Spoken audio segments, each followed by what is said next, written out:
Јас сум Гордана Вренцовска, првиот високообразован уметник и првиот доктор на науки во мојата фамилија.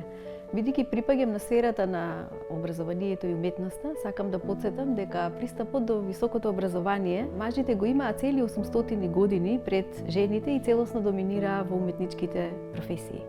Во денешно време работите се сменети и жените имаат лидерски позиции и секако голем дел од нив се образуваат во рамки на универзитетите. Но новите улоги што жената денеска ги зазема во современото општество не ја иземаат и од оние традиционални улоги на мајка, на сопруга, на домаќинка, на негователка на постарите лица во семејството.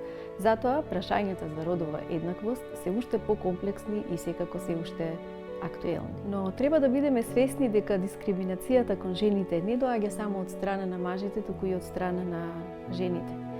Оние жени кои што се на лидерски позиции, самохраните мајки, немажените жени, жените без деца, многу често се жртви на етикетирања и на стереотипи од страна и на другите жени во општеството. Затоа треба сите заедно да работиме, да ја подигнеме свеста, да ја зголемиме толеранцијата, само довербата и почита кон сите луѓе на планетата. И како што поранешната британска премиерка Маргарет Тачер еднаш кажа, мисијата на жената не е да го зајакне машкиот дух, туку да ја истакне женственоста. Не е да го сочува светот создаден од мажите, туку да создаде хуман свет во кој женскиот принцип ќе биде интегриран во сите негови случувања.